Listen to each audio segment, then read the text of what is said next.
Yan. Hello! Blessed morning! Blessed morning!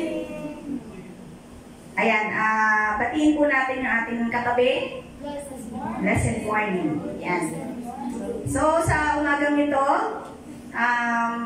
this is one of our special days sa lugar na ito dahil last Sunday hindi naman last day, last Sunday ng worship natin dito sa lugar na to na for several years since 2013 dito tayo sa building and kailan ba tayo lumipat dito sa baba, so ilang taon din and huwag tayong malungkot because God has something better for us.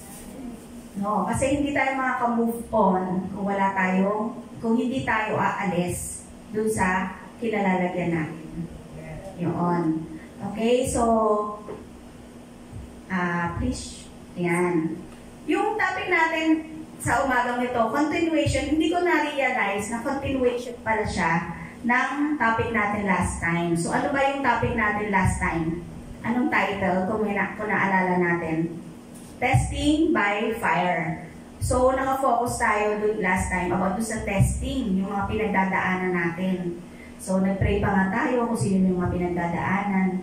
Yan. So, ngayon naman, what happens next after natin daanan yung mga testing by fire na yan? And ano ba yung reason? Bakit may mga testings? Kasi, ito, ayon nga sa ating title, may blessing sa mga trials. So, buksan natin. Next slide. Tayong lahat ay tumayo. Sabay-sabay sa English po. Ito na, kasi ito yung, pinili ko yung pinakamalapit sa original version ng ating Bible, King James Version. So, basahin po natin ng sabay-sabay, James chapter 1, verse 2 to 4. My brethren, count it all joy when you fall into various trials, knowing that the testing of your faith produces patience, but let patience have its perfect work, that you may be perfect and complete, lack nothing. Sige, let us pray. Lord, maraming salamat, Panginoon, sa umagang ito. Salamat dahil narito kami muli, sama-sama, sumasamba, nagpupuri, at nais na muling palakasin ang aming spiritual na pangangailangan. Lord, salamat. Ngayon pa lang, nagpapasalamat na kami sa mga mensahe na ipapahayag mo sa bawat isa sa amin. And even sa akin, Panginoon. Hayaan nyo nga po na tanging kalooban nyo ang mahayag sa aming kalagitnaan. Hindi ang aking sariling karunungan, kundi ang karunungan na nanggagaling sa inyo. Bigyan nyo nga po ng kapangyarihan sa pamamagitan ng banal na spirito ang mga salita na mamumutawi mula sa aking labi. At hayaan nyo nga po na magrema po ito sa aming mga puso. Ngayon pa lang, Lord, napapasalamat na kami sa kalakasan, sa encouragement, sa inspirations na ibibigay mo po sa aming kalagitnaan. Maraming salamat po, Panginoon. Ito po ang aking samot dalangin sa pangalan ni Jesus. Amen and amen. Yan. So, parang ilang araw ko nang inaaral tong verse na ito. Actually, napakaikli lang niya, pero malalim pala siya. And kadugtong lang po siya ng ating pinag-aralan last time. Yan. So, sabi dito, my brethren, count it all joy when you fall into various trials. So, umpisahan natin, verse by verse, pag-aaralan po natin. Ano? My brethren. So, ibig sabihin, pag sinabing my brethren, si James to si Santiago. Konting trivia, nabasa ko, si James na nagsulat nito, pinanganak daw ito, Anno Domini, 44 onwards. Ibig sabihin, 44 years after the death of Christ. So, sinabi, yung James na kasama ni Jesus, nung buhay pa siya, hindi ito yung James na nagsulat. Siya daw yung kapatid ni Jesus mismo, brother ni Jesus. So may dalawang James kasi, tapos meron pang isang James. Yan, trivia lang po. Pero ito, binibigyan niya ng inspiration, sino? Sabi dito, my brethren. Ibig sabihin, yung trials na na-experience ng mga tao dito, sino yung nakaka-experience dito? Mga anak ng Diyos, mga believers of Christ. So, ibig sabihin, hindi porket na tinanggap na natin ang Panginoong Hesukristo bilang Lord and Savior, everything will be smooth na. Parang fairy tale, and they lived happily ever after. Pero alam naman natin lahat yan na ang katotohanan, even after we accept Jesus Christ as Lord and Savior. Savior na, di ba? Sinave na nga tayo. Inako niya yung by His stripes we are healed. Tapos lahat ng mga punishment na para sa atin, inako na niya. Yes, inako na niya. Pero tatanungin natin, bakit kailangan pa ng testing? Testing by fire. Bakit kailangan pa ng mga trials? Bakit kailangan pa maghirap? Diba? Ang dami natin, tayo, memorize natin Jeremiah 29:11. For I know the plans I have for you, plans to prosper you and not to harm you, plans to give you hope in the future. Pangako ng Panginoon yun. Pero matatanong natin, bakit ganito nangyayari sa akin? Bakit nahihirapan ako? Bakit kailangan paghirapan ko pa muna bago makuha ko yung pangako ng Panginoon? Ganun ba ka, parang minsan natatanong, ganun ba ka, parang yung sa terminology sa lista or kadamot ng Panginoon? Kasi di ba minsan meron yung ang tao kasi pag nangako, napapako. Pero dito parang yung nangyayari sa buhay natin, parang napapako. Diba? Anak na tayo ng Diyos, may pangako na nga. Sabi nga ni Jesus sa John 10:10, diba? I have come to give you life and have it to the full. Diba? Pero in reality, diba? Aminin natin, in reality, hindi natin nararanasan. Yung iba sa atin, hindi natin nararanasan sa kasalukuyan yan. Feeling lang natin. Mamaya makikita natin. Amen? Yan. Sabi, my brethren. So ito, tayo dito, kasama po tayo dito, mga anak ng Diyos, mga believers of Christ. Sabi, count it all joy when you fall into various trials. Count it all joy. Next slide. So dito sa sinabi sa verse 2, trials is equivalent to joy. Parang napaka-ironic, di ba? Trials na, pagsubok na, joy pa rin. So later on, malalaman natin bakit nagde-derive sa joy ang mga trials na yan. Kasi dito sa sinabi ko, our all-knowing God has a divine purpose for them. And for every trial, there is an equivalent blessing. Yan. Later on, makikita natin, ano ba yung blessing na yan? Paano nagiging blessing ang trial? Diba? Parang, kung sa isip natin, meron bang blessing sa hirap na hirap ka o may iyak ka? Blessing ba yun? Diba? Parang hindi natin makita. Pero mabuti na lang, pinag-aaralan natin ang mga salitang ito. Mabuti na lang may pag-aaral. Mabuti na lang nandyan ang Word of God na nag-guide, na tumutulong sa atin para maunawaan yung mga kaparaanan ng Panginoon. Yan. Kasi diba, ayan, para pang yung mga trials na yan, para mas maintindihan natin. Katulad yung kanina, yan, nagpatuto yung anak ko. Diba, umiiyak siya, hirap na hirap siya. Yung mga, alam ko dito yung mga nag-online, yung mga classmate niya, kinakwento ng anak ko, nag-iiyakan na sila. Ewan ko yung mga iba dito, umiiyak sila. Even yung anak kong lalaki, mga classmate daw niya nagreklamo. Yan yung trials. Pero, during the trials, hindi natin alam, meron palang reward after that.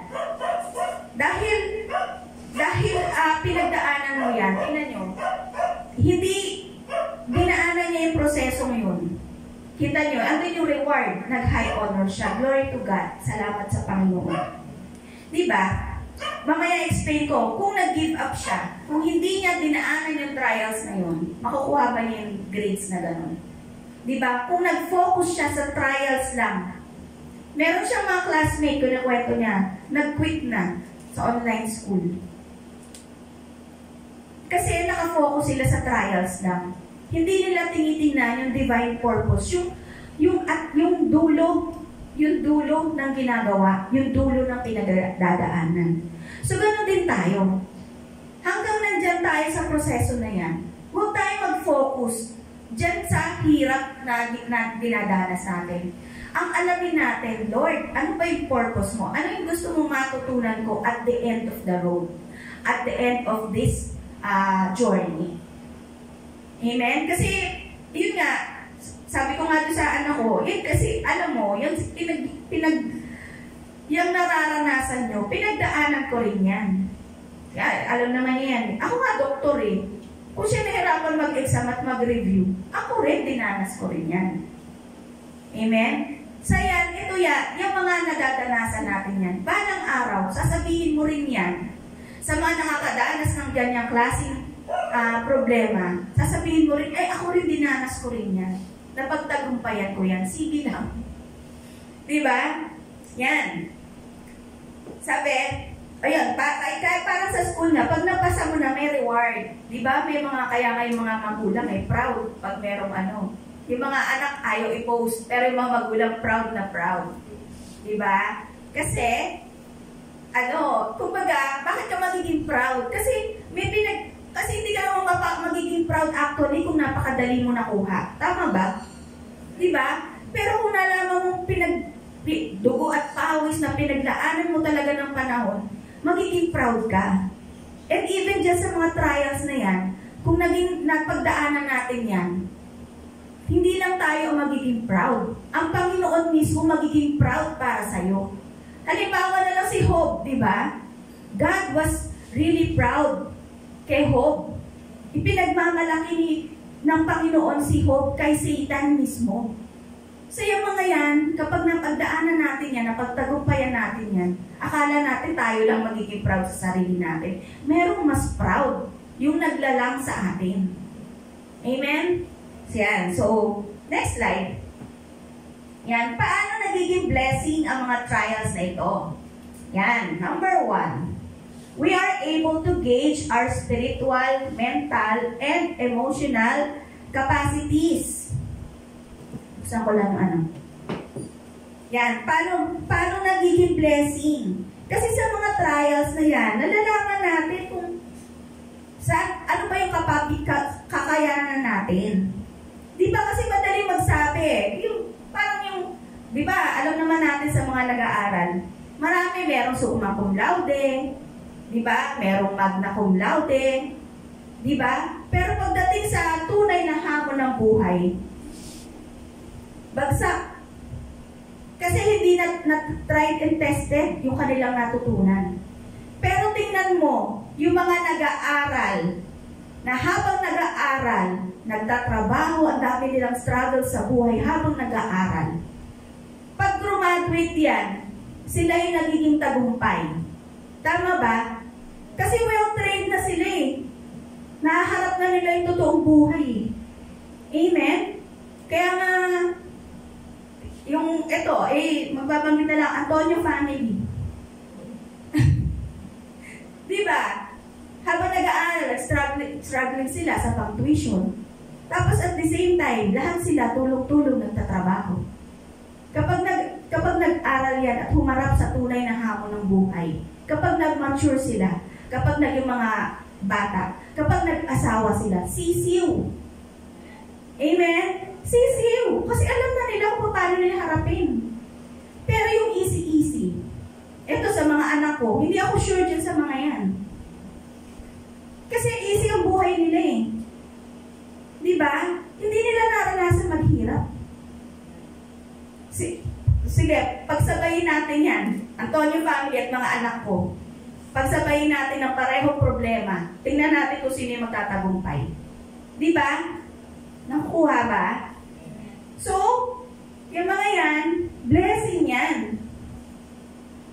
Kaya nga hindi ko alam paano ko babaliktarin sa mga anak ko eh. Kasi, paano ko sila paghihirapin? Diba? Kasi easy-easy eh. Tingnan mo, i-release ko yung mga yan. Tingnan nyo, sino mag-strive? Sino mabubuhay sa sarili nila? Diba? Yung may experience, yung may pinagdaanan. Pero sila hindi. Pero, God willing, ayan, parang naninermo na ako sa harapan mo, God willing, matuto na kayo sa experience ng iba. Yun naman yon. Kung hindi naman lahat kailangan nating pagdaanan. Matuto tayong let's open our eyes and let us learn from the experience of others. Amen? Yan. So, kasi, sabi dito, teka, napin ko lang yung James. Ay, paki-flash na nga lang yung verse.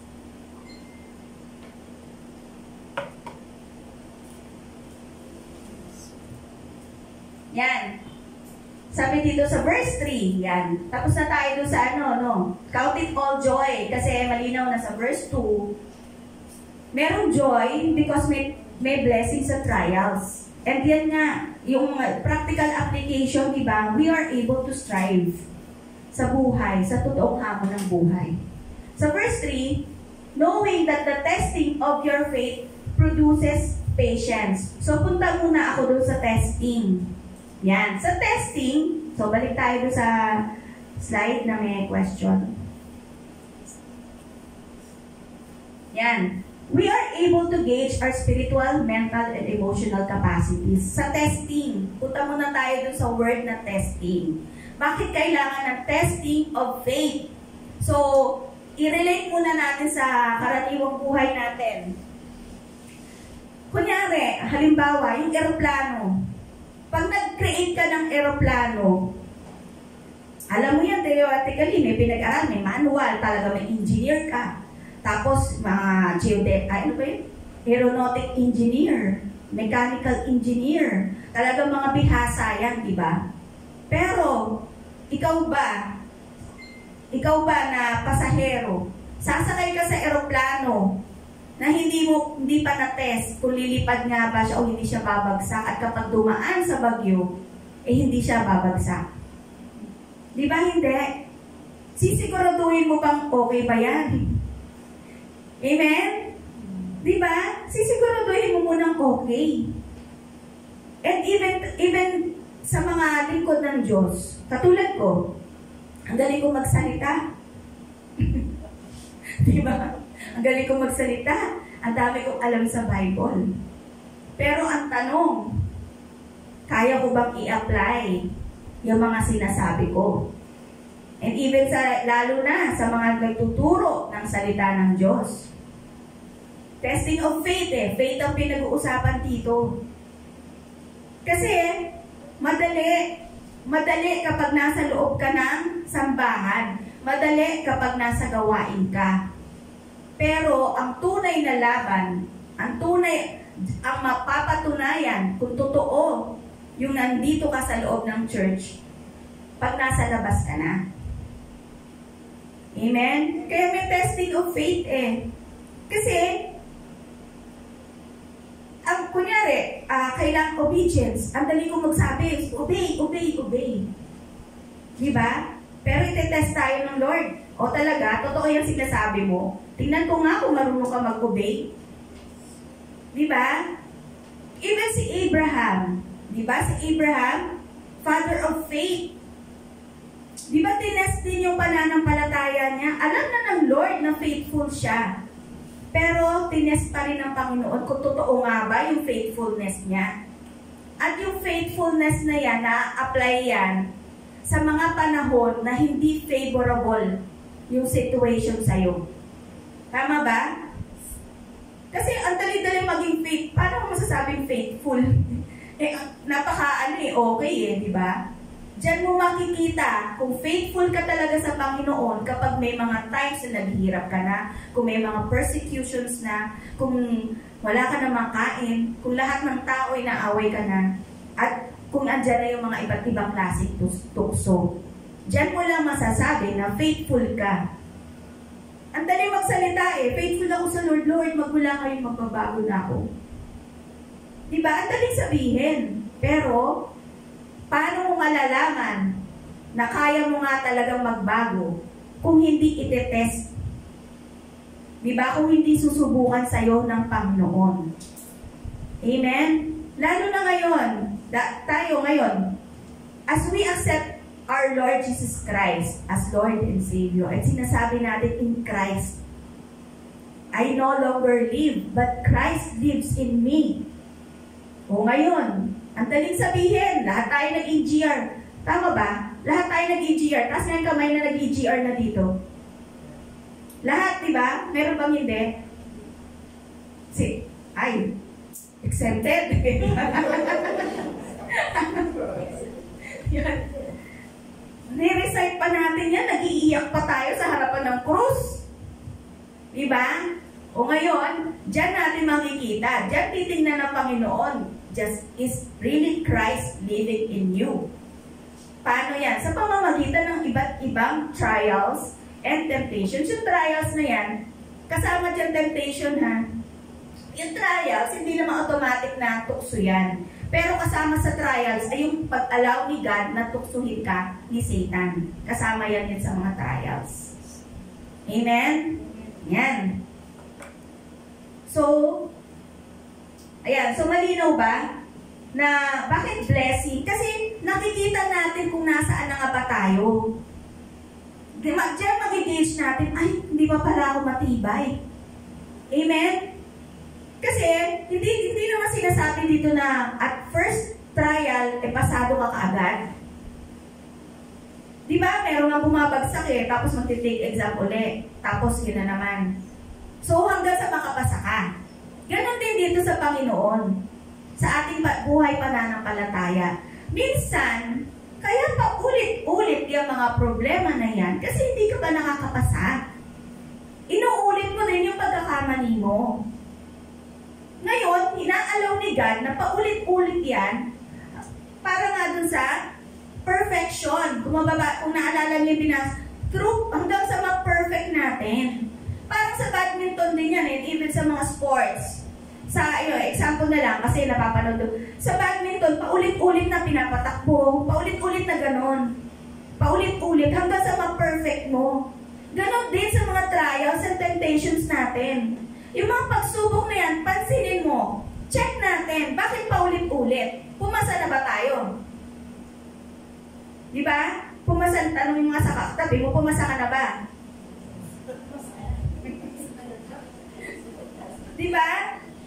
Kasi, kung hindi ka pa pumapasa, uulit yan. Even sa pag-aaral, di ba? Kung hindi ka pumasa, ulit ka. Even sa mga exam, kung hindi ka pumasa, ulit ka. Ganon din sa atin. And glory to God, hindi ko napapanggatin. Pero yung glory to God, meron isang situation, pumapasa. And hindi na uulit. Another testing na naman yun. Another trial na naman. Kasi gusto ng Panginoon, maging perfect tayo at the end of the day. Amen? Next slide.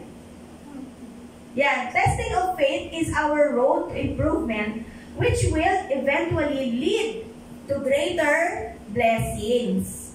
Yan. So, i-screenshot nyo na lang mamaya. Yan.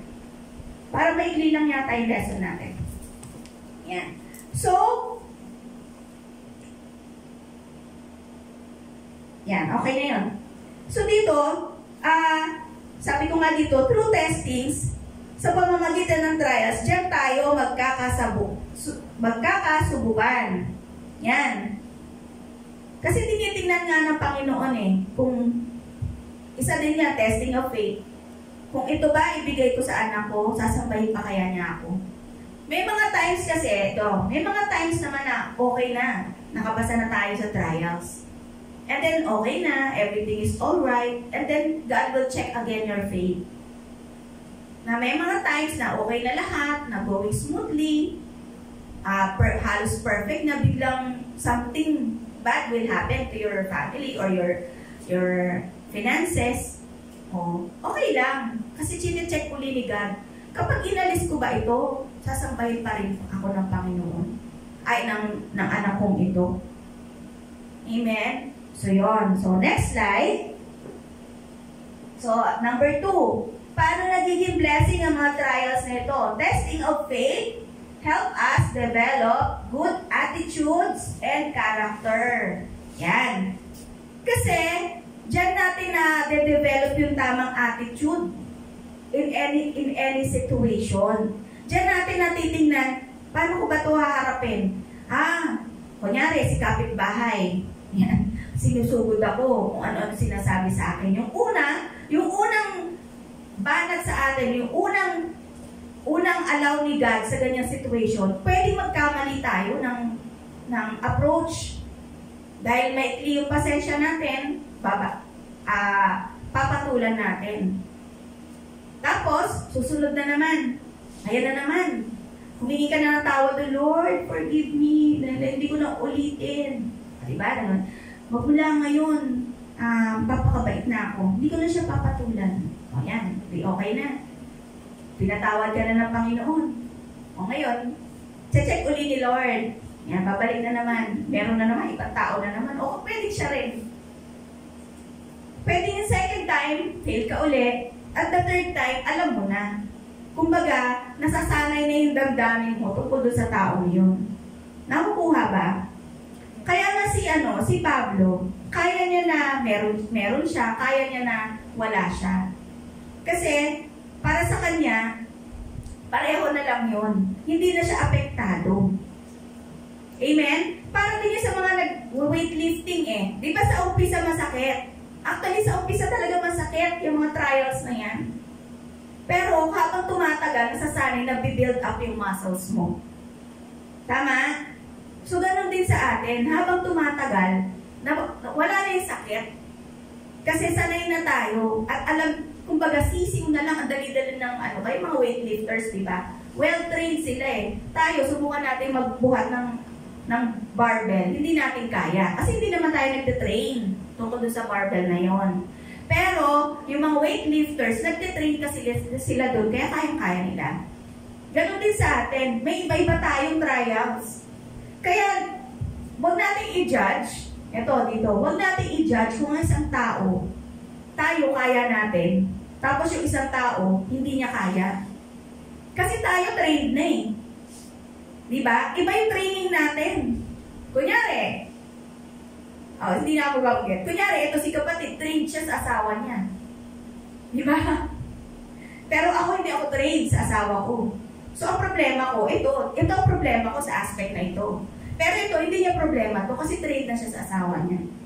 Nakukuha? So, huwag tayo mag-judge kung iba-iba yung itong si kapatid, hindi kaya. Tapos itong sa kapatid, sisiw. Kaya minsan madaling magsabi na, para yan lang. Para sa atin, okay lang. Pero sa kanya, hindi. Nandun pa siya sa proseso na tinitrain pa siya ng Panginoon. Amen? So, even sa pera, ako, personally, although, baka hindi kayo maniwala, pero sige, theoretically na, pag wala akong hawak na pera at merong due date, hindi ako nag-aalala. Kasi well-trained na rin ako dyan. Pero yung iba, hindi pa makapasa-pasa. Kaya, kailangan pumasa ka para alisin ka na ni Lord sa ganyang Amen? Ayan. So, nakaka-develop tayo ng good attitude and character towards sa situation natin. And specifically, dito sa pinag-aaralan natin, next slide. Ang gusto ng Panginoon sa mga trials and temptations na yan ay magkaroon tayo ng patience. Sa ibang version, may steadfastness, merong perseverance, and dito, patience yung sa New King James Version. Ano nga ba yung patience? Para mas lalo natin maintindihan. Patience is the ability to accept and tolerate delay without getting angry and upset. Yan, yung literal. Yan pala ang gustong binasa natin. Yan ang gustong ma-develop ng ating Panginoon sa atin. In lahat ng situation, pera man yan, relationship man yan, kapitbahay, in any persecutions, help man yan, pasok dyan ang patience. Paano? Pasok ang patience dyan. Kita nyo, lahat yan pala ang dapat nating matutunan sa lahat ng iba't ibang klaseng ng trials. Kung iba, di ba, bawat tao may kanya-kanyang trials, pero patience lang pala. And which is equivalent to endurance. Yan, tingnan nyo ha. To accept and tolerate delay without getting angry or upset. Delay. Yan, ang gusto ma-develop ng Panginoon sa atin, during those trials, yung matuto tayong mag-antay nang hindi tayo nababagot o nagagalit.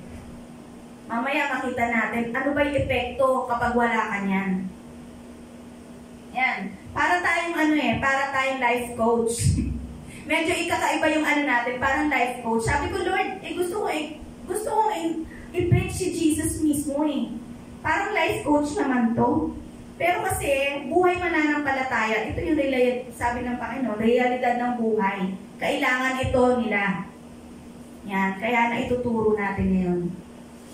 Tapos endurance, capacity, kasi tinignan ko yung synonyms ng patience. Kasama siya, endurance, capacity to last or to withstand wear and tear. Denotes stability, durability, and continuity. Ang gusto pala ng Panginoon, matuto tayo mag-antay, na hindi tayo naiinis, nadadaw, nagkagalit.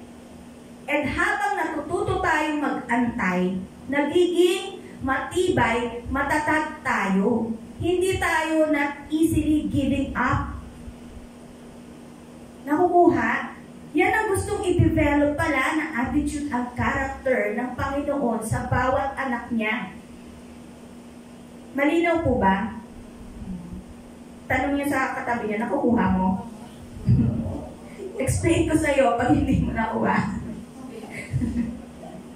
Yan pala.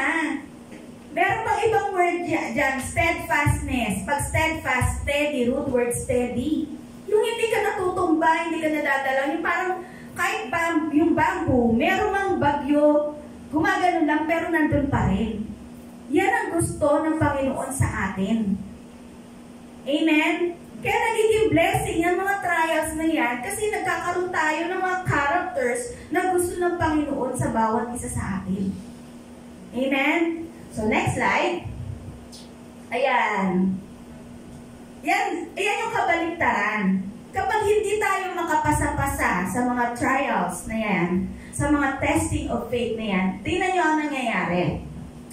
Sa first slide, kaya ako nilagay yan kasi yan yung totoong nangyayari sa buhay natin. Yan, mamaya ang cute nito. Yung pusa. Yung una, di ba? Halimbawa, yung una, di ba may ginagawa siya? Kapag wala tayong, yung character natin hindi ayos, hindi natin tatapusin, magagalit tayo. Sa mga ginagawa natin, yung journey natin, we will easily give up.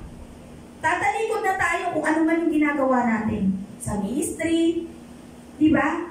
Ang dami namang pinagagawa, hindi ko kaya. Pagod na ako. Tatalikod ka na, maiinis ka na.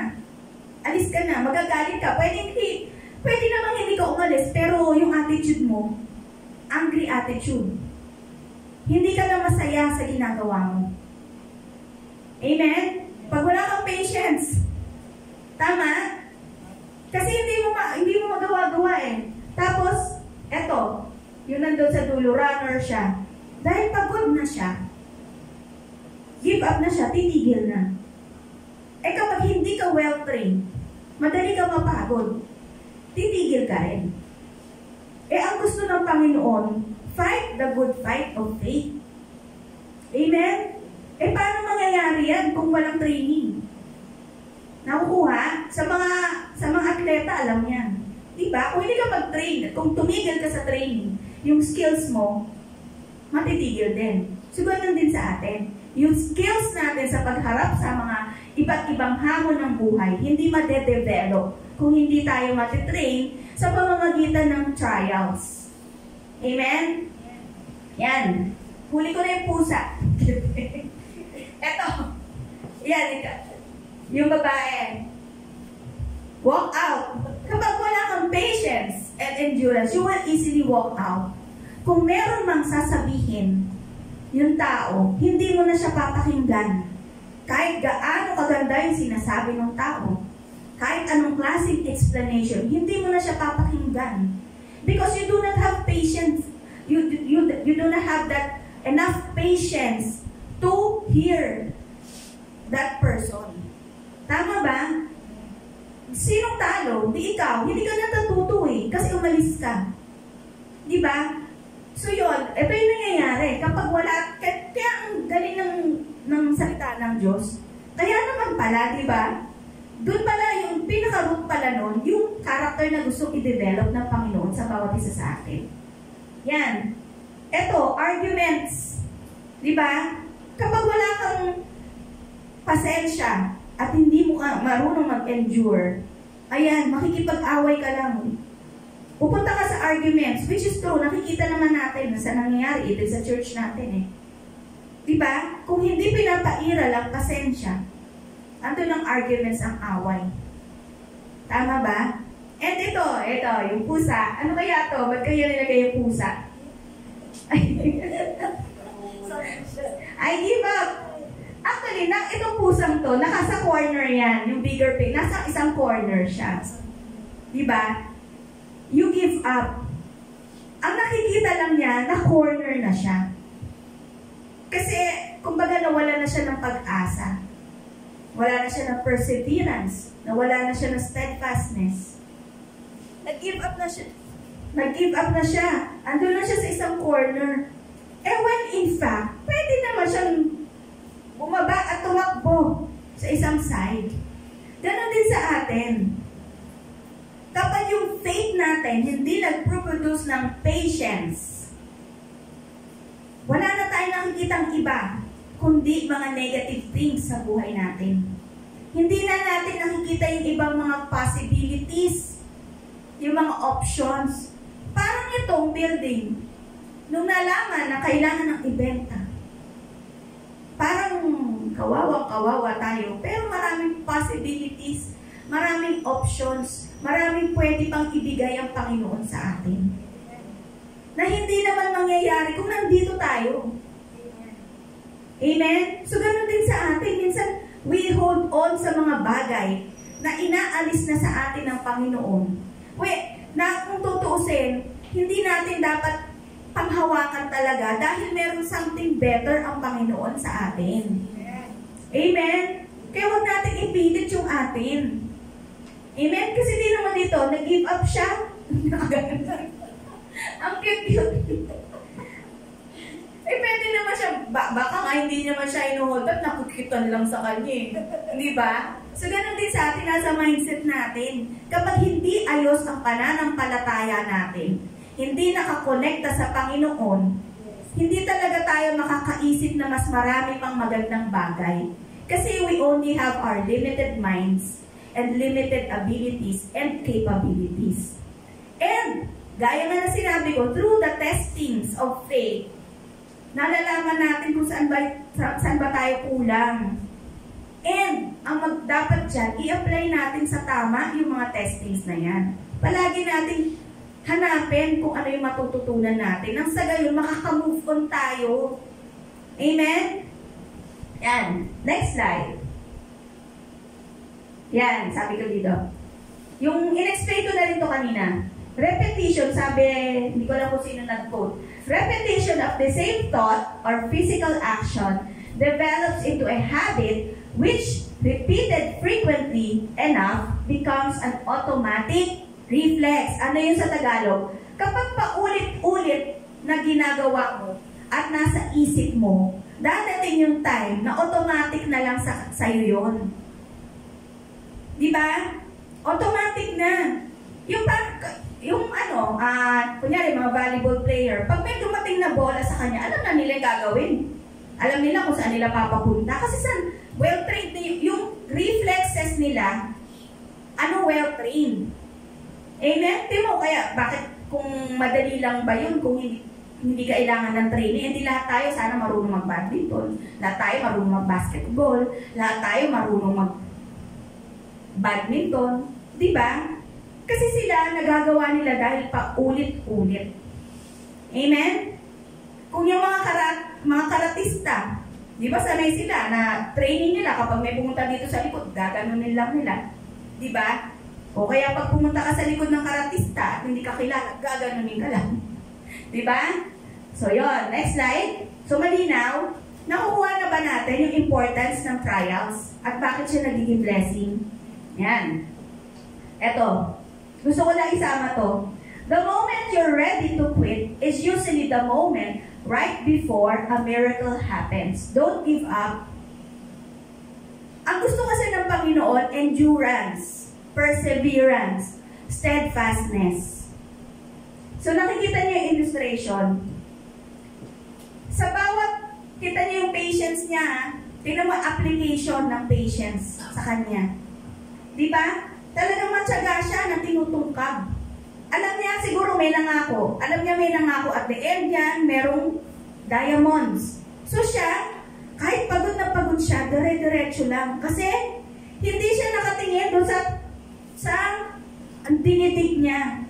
Saan siya nakatingin? Doon sa pangako. Doon sa nagsabi, may diamond dyan.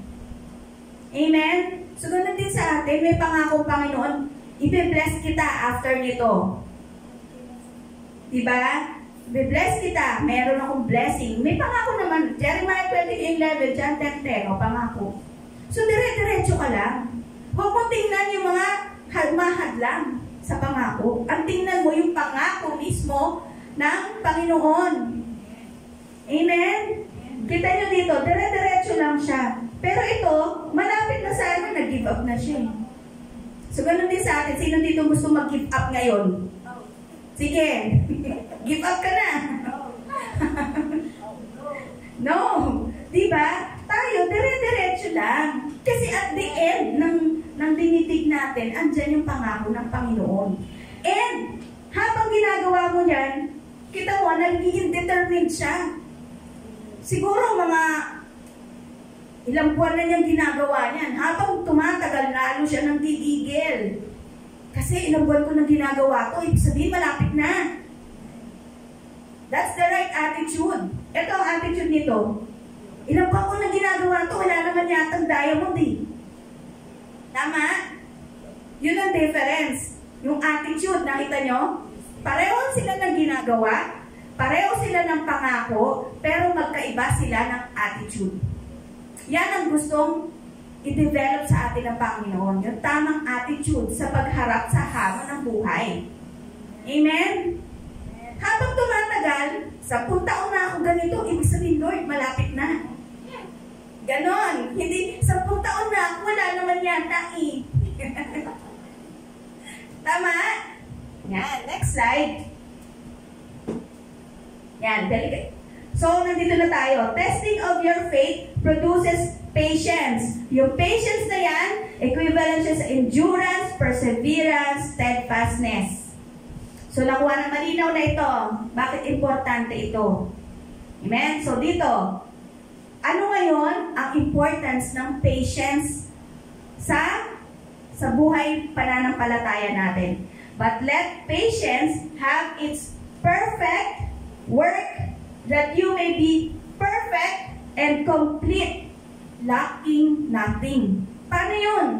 Ang gusto ng Panginoon, pagdating natin doon sa diamond, perfect tayo. Paano tayo nagiging perfect? Kasi lahat na eh, kaya mo na eh. Diba? Perfection. Leads to perfection pala yun. Next slide. Yan. Leads to perfection, complete, and lack nothing. Paano kaya nangyari yun? Nung pagdating dyan, actually napaisip din ako eh. Paano ba yun? Talagang kailangan ng, talagang deeper sa salita ng Diyos. Paano nag-lead sa perfection ng patience, complete, and lack nothing? So, next slide. Ayan. Kung i-check natin, sa Bible, actually, iilan lang ito eh, sa nakuha kong mga verses na palaging itinuturo ng Panginoon sa salita ng Diyos ang tungkol sa mga ito.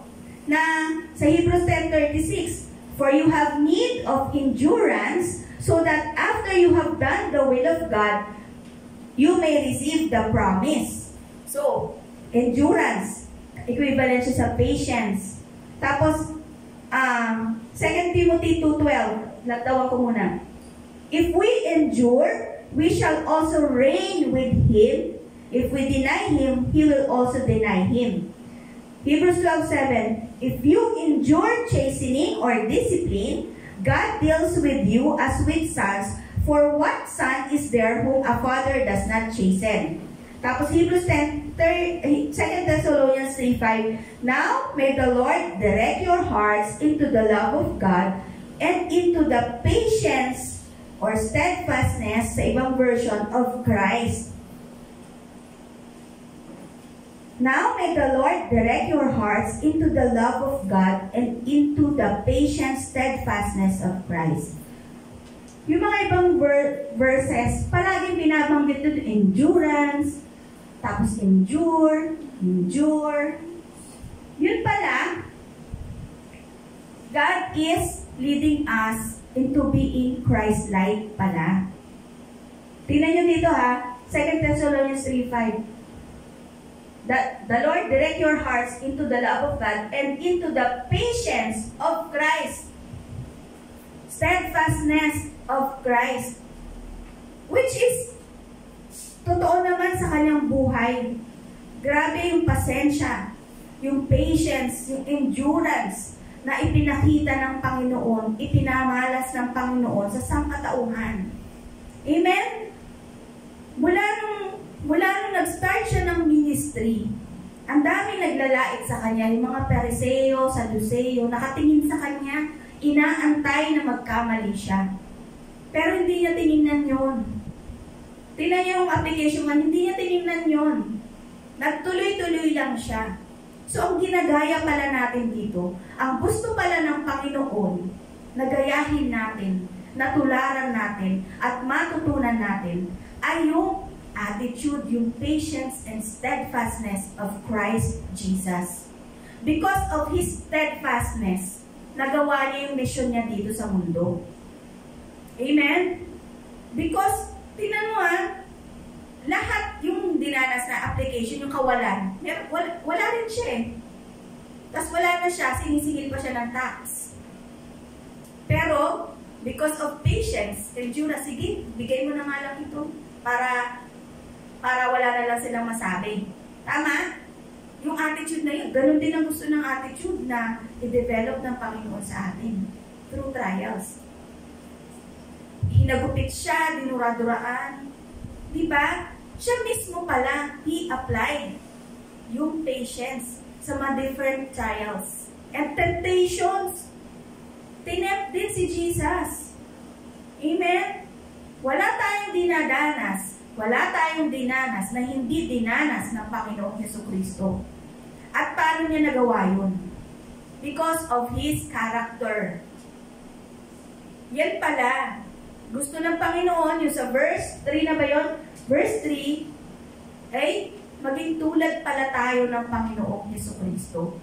At kapag naging katulad tayo ng Panginoong Jesucristo, we will be able to reign with Him. At alam niyo kung bakit naging blessing. So, next slide. Sabi ko nga, there is blessing. Ayan. Dapat ganyan ang attitude natin. Alive.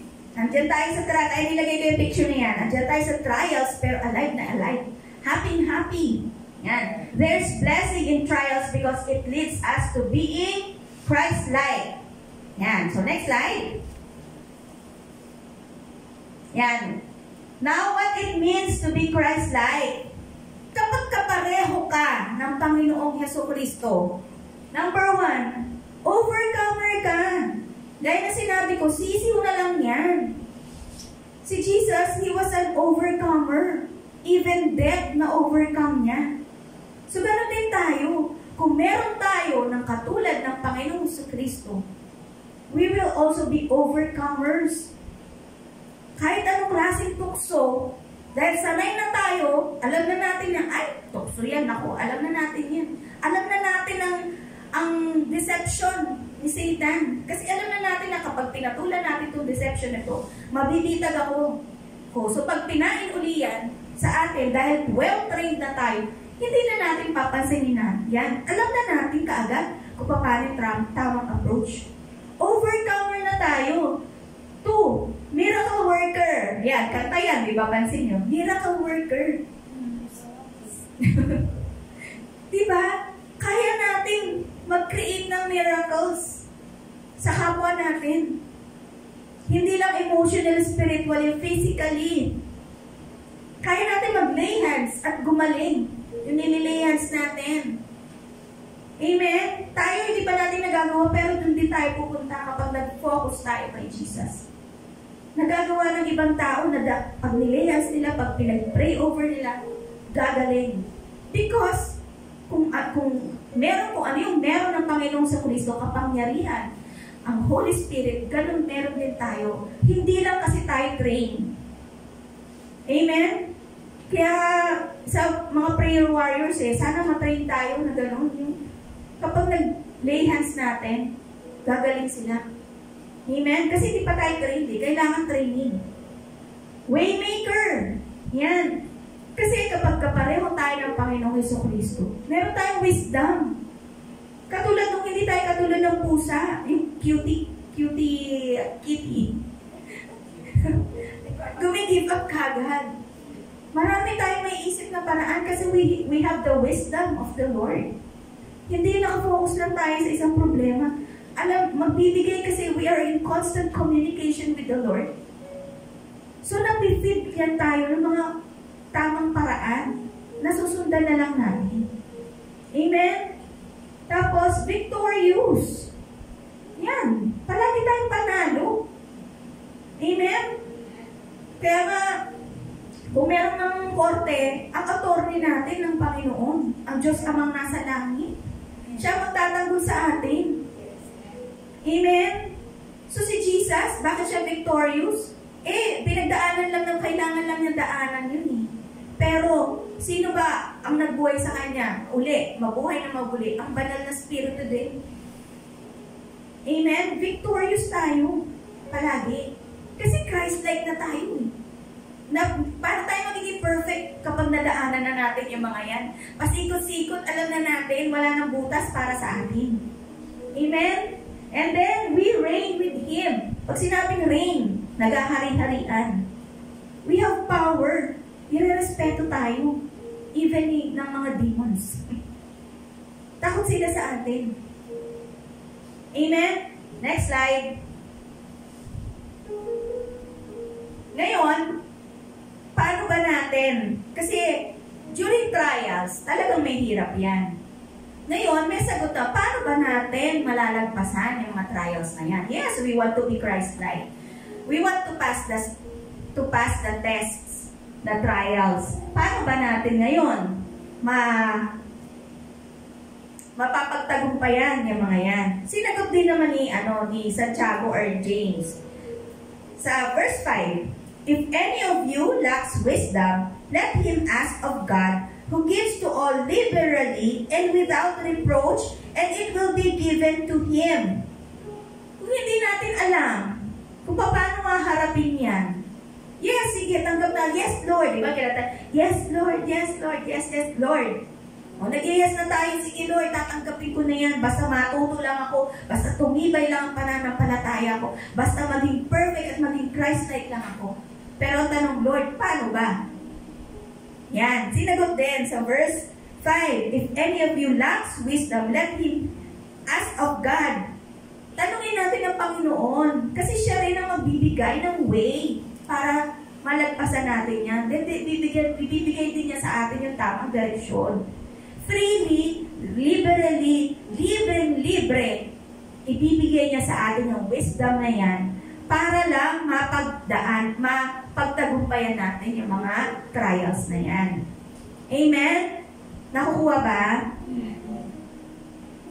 Pakitanong yung katabi, buhay ka ba? Yan. Yan. Tapos, sabi,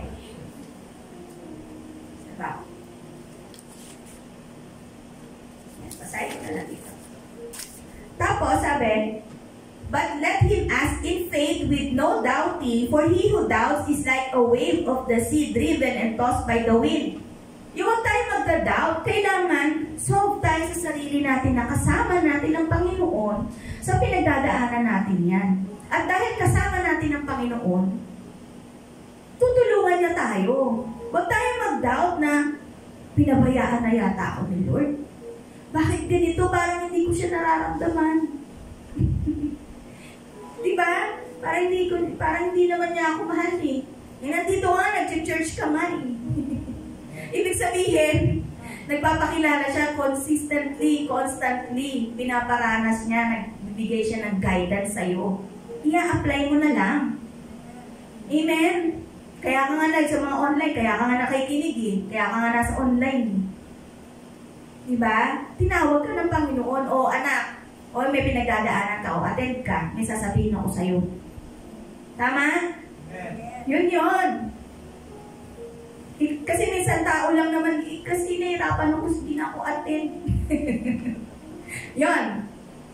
Sabi sa verse 7, for let not the man suppose that he will receive anything from the Lord. He is double-minded man, unstable in all. Pag nagdadalawang isip tayo, na kung tutulungan ba tayo ng Panginoon o hindi, at kung ano man ang gusto natin hilingin sa Panginoon, wala tayong marireceive. And ito, last verse, na pag-aaralan natin dito. Sa 1 Corinthians 10:13. Yan. No temptation has overtaken you, except such is common to man. But God is faithful, ito yung sinasabi ko, who will not allow you to be tempted beyond what you are able. But with the temptation will also make the way of escape that you may be able to bear it. No temptation has overtaken you except such as is common to man. Kumbaga, hindi naman extraordinary yung ibibigay ng Panginoon sa'yo. Common lang yan. Akala mo ikaw lang nagdadanas ng ganyan. Sinusolo mo, maraming tao ganyan ang dinadanas. Pero kanya-kanyang attitude. Pare-pareho. Merong pare-parehong dinadanas, pero yung iba nagtatagumpay. Dahil ikaw hindi ka nagtatagumpay, akala mo ikaw lang yung may ganyang problema. Diba? Common yan. Sinasabi nga dito sa Bible, common lang yan. Kasi kapag nagbigay siya ng hindi para sa tao, hindi mo kakayanin. Pero binibigay yan sa'yo dahil alam ng Panginoon, kakayanin mo. At sabi niya, God is faithful. Tutulungan ka rin niya. He will not allow you to be tempted beyond what you are able. But with the temptation, we also make the way of escape. Tutulungan ka rin niya. So, kailangan mo lang, paano ka mga-escape? Kailangan mo in constant communication with the Lord. Kung hindi mo kakausapin ng Panginoon, kung hindi ka mananalangin, ay talagang hindi ka makakalaya at makakatakas. Amen? Ikaw na yan. Tinutulungan na tayo ng Panginoon, pero ikaw umaayaw. Kapag umaayaw ka at nahirapan, sino may kasalanan? Amen? Pero kung ayaw mong mahirapan, kahit nahihirapan ka, lumapit tayo sa Panginoon. Kasi pangako niya yan, tutulungan ka niya. Dahil anak ka niya eh. Amen? At bakit kanya, again, baka nagkakalimutan tayo, bakit niya inaalaw na mangyari yan sa buhay mo? Because gusto niya tayo matuto, tumibay, at maging katulad ng Panginoong Jesucristo na maging overcomer, victorious, waymaker. Amen? Yan. So, in summarize ko na lang, baka naligaw na tayo. Summarize ko na lang. Bakit nagiging blessing ang trials? Dahil dyan natin nag-gauge kung nasaan na ba tayo. Ano na ba yung spiritual maturity natin? Mature na nga ba tayo? Okay na ba tayo mentally, emotionally? So kapag nakita at pag bumagsak tayo, adjust. Katulad nga yung napapag-aralan namin sa negosyo. 4 pillars of success. Decide. Mag-decide tayo. Di ba nag-decide tayo? ang Panginoong Hesukristo tinatanggap ko sa aking puso. Take action. So take action, mamuhay tayo ayon sa kalooban ng Lord.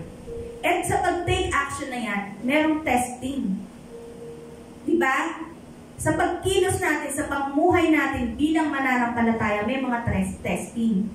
So, ano yung third na pillars of success? Analyze. So, dyan natin sa testing of faith, na-analyze natin, Lord, saan ba ako nagkamali? Bakit ako nag-fail dito? Bakit hindi ko kinaya? Anong kulang? So, paglalaman natin kung saan tayo kulang, adjust. Tama ba? O, analyze and adjust. Apply na natin kung ano yung sinabi. Tinanong natin sa Panginoon, kasi anak, ito kasi yung ginawa mo. Mali yung ginawa mo. Dito ka dapat kasi. Adjust. Apply natin kung ano yung sinabi ng Panginoon sa ating prayer life, sa ating devotion, sa ating pakikinig ng salita ng Diyos. Amen? And number 2, testing of faith helps us develop good attitude and character. Ayan, nade-develop. So, malinaw naman yung kanina, di ba? Ano yung nade-develop? Patience, endurance, perseverance, and steadfastness, which are the very character of Jesus Christ. Diba? Siya mismo. And number 3, it leads to perfection, complete and lack nothing, just as Christ is. Kaya nga sa Philippians 4:13, we can do all that. Sabi ni Pablo, I can do all things through Christ who strengthens me, through Christ. Amen? So yun lamang po, palakpakan natin ang Panginoon. Tayo pong lahat ay tumayo at let us pray and give us thanks to our Lord sa kanyang mga mensahe na nabinigay sa umagang ito. Hallelujah, Lord. Maraming salamat, Panginoon, dahil patuloy na tinuturuan niyo po kami. Salamat, Lord, dahil pinakita niyo sa amin na normal lang kung kahit anak mo kami, kahit mahal mo kami, normal lang na ipinararanas mo sa amin yung mga bagay, yung mga situations na ayaw namin. Thank you, Lord, dahil sa iyong itinuro sa umagang ito, at the end of the road, andun yung blessing mo. At the end of the road, andun yung perfection, that we will become Christ-like, na as being Christ-like, sa mga susunod na dagok sa aming buhay, ay kaya namin itong harapin joyfully, na hindi na kami apektado. Salamat, Lord. At sa umagang ito, Lord, gaya ng sinabi mo, sa aming dinadaanan, may mga times, hindi na po namin alam kung paano namin titingnan ng tama ang mga pinagdadaanan namin. May mga times na we are giving up, na feeling namin, Lord, pinababayaan mo kami, hindi nyo kami mahal, hindi mo kami tinitingnan. Pero Lord, sa aming pinag-aralan, you love us. Mahal mo kami. And because you love us, you want us to develop the right attitude and character. You want us to strengthen our faith, na maging matatag kami sa aming pananampalataya. Lord, mahirap. Mahirap po. Pero by your grace, tulungan niyo po kami. Ibigay niyo po sa amin, Panginoon, yung wisdom, yung karunungan, and yung puso, yung patience, Lord God, na we could endure. Naharapin namin itong mga ito na buong puso, na we could endure, and as we endure, Lord, ituro mo po sa amin. Tulungan niyo po kami makapasa. Gusto po namin umangat sa aming pananampalataya. Gusto po namin makalagpas sa estado na kung ano ang dinaranas namin ngayon, sa pinagdadaanan namin. Kaya naman, Lord, tulungan niyo po kami. Hindi namin kaya, Lord God, pero kakayanin namin because alam po namin ayon sa inyong salita. Tutulungan niyo po kami. Salamat, Lord, sa inyong pangako. Salamat, nariyan ka. And now we know, Lord God, sa lahat ng dinaranas namin, you are with us. And help us to see you. Makita ka namin sa lahat ng dinadaanan namin. Maganda man o hindi, makita ka namin. Because we know that you love us. And we love you, Lord. We love you. Kaya kami narito, Lord God, because we love you. Pero dahil sa mga pinagdadaanan namin, nahihirapan kaming makita ka. Pero Lord, this time, we want to see you. Ayaw po namin mag-focus kung ano yung mga hadlang, mga balakid.